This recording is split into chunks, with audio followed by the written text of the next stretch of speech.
非常荣幸哦，请到我们前台大校长李世成教授啊，那做台大校长8年，然后研究这个履历快30年，蛮特殊的哦。15年前，我不小心读到他的书，不可置信的信息场。我那时候看到这本书哦，如同天书啊，有一天如获天书的感觉。但生命的过程，可能那时候还没有缘分。生命的过程总是要为了生存，或为了有很多人世间的俗世间的怀物，历经了10多年，一直到去年，去年的时候呢，去年才因缘际会，那个在云端，在一个师门里面，一位师姐说在中台科技大学台大校友办的一个活动，那时候请李世成校长去演讲。各位人不了解这场演讲哦，这场演讲在运作的过程酝酿了快1年，也不是说随时就请到的，在这1年要找那个 timing 要找那个 timing， 一直到最近諮商中心有一个时间出来，才发觉这个时间到了，这个时间到了，而且杰瑞从头开始也没有想到李世成校长会愿意来我们这地方来帮我们。没有想象，没有办法，承办人知道这个过程，结尾所以很难得。那我想主要很精彩的内容，你需要有智慧来听的而不是一般人因为我们短短人生只有80年，那这个领域超越了时间跟空间。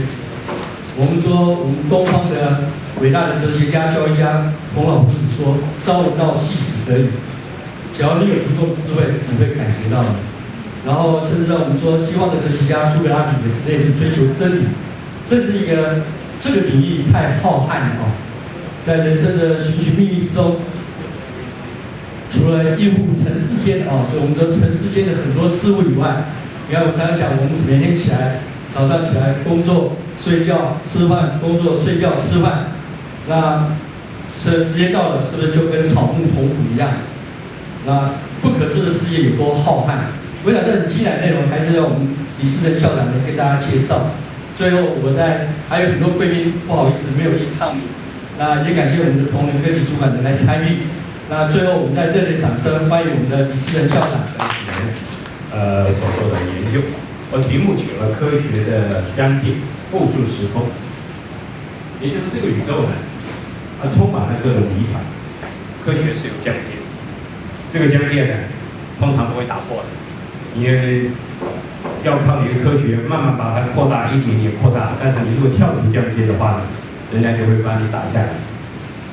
那么什么时候呢？大家比较容易接受呢？这个框架出了问题，就是当面对的世界的谜题，很大的谜题出来，那个时候你就会想到我们的科学是不是出了问题？今天给各位讲的呢，就是我们看到的跳出现在科学疆界的东西。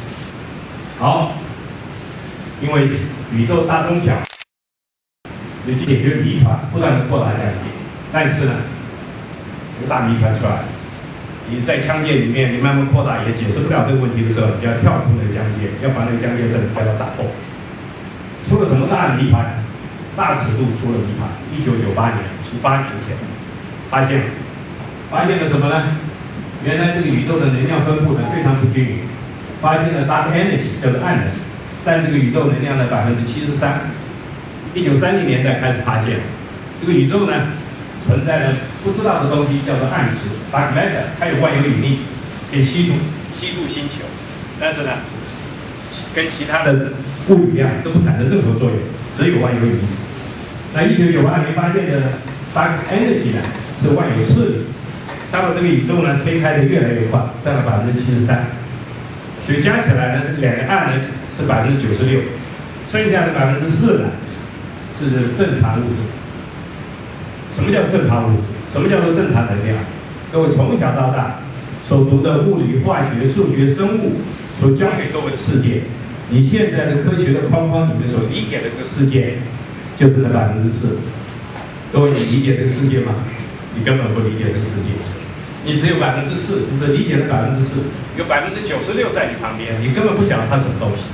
你怎么理解这个世界呢？你根本是一无所知。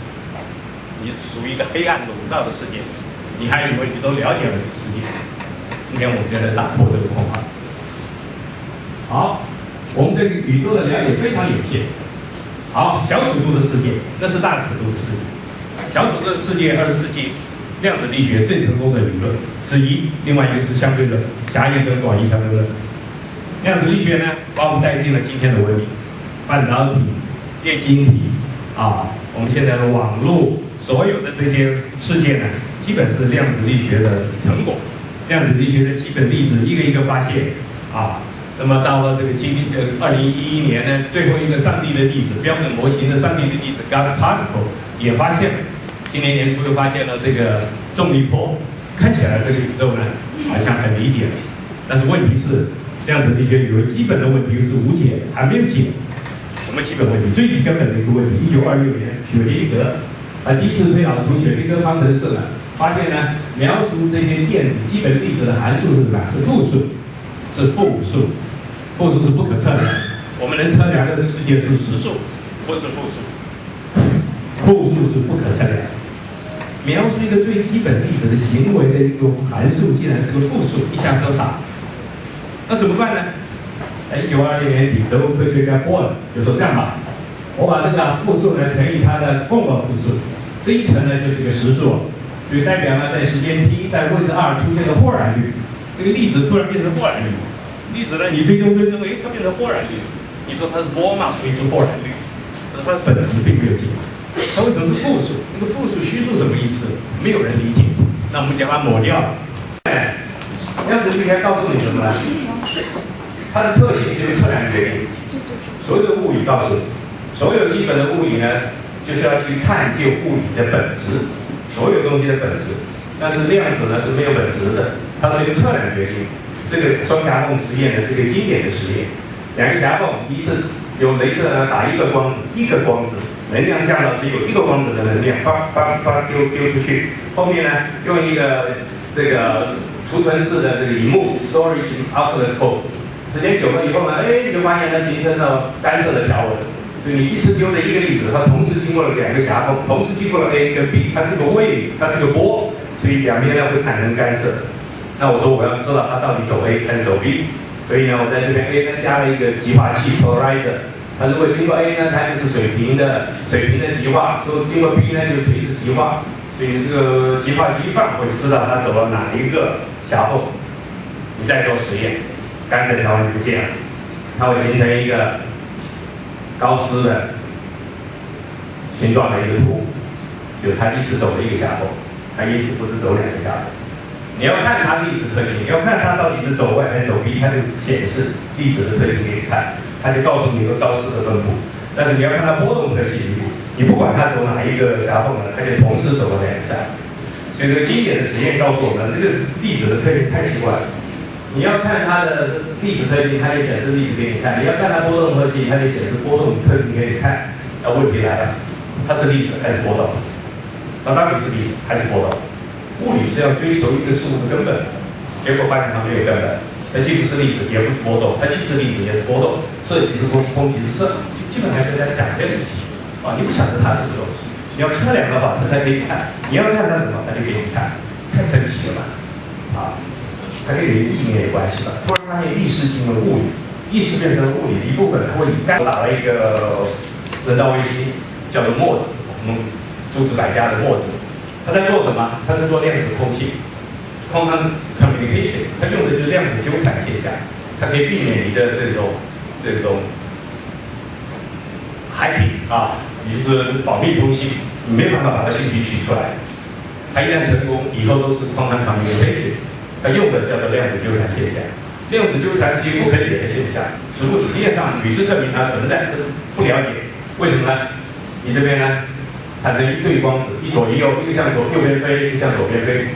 纠缠什么意思呢？它一旦产生呢，它的极化方向是一样，可以是垂直的，可以同时水平的，可以是45度的，可以是-23度的，它们两个是一样，但是不晓得几度，因为它一测量它不定，一个飞向右边，一个飞向左边。好，我要做个实验，我右边先量，左边再量，然后看看呢，它是不是真的是一样，做个实验。所以呢，我做这个实验的时候呢，要怎么样呢？我右边量的时候呢，那么要量的左边。量呢跟它时间很接近，接近到多少呢？这个之间的距离 L 除以光速 c， 我不让右边的一侧掉是垂直的，不让这个侦测器有个信号用光速告诉左边的说，我右边已经测出垂直哦，你这个光子一定要显出垂直哦，要不然呢，我们的把戏就被愚蠢的人类给识破，他们在玩一个量子的游戏他不让。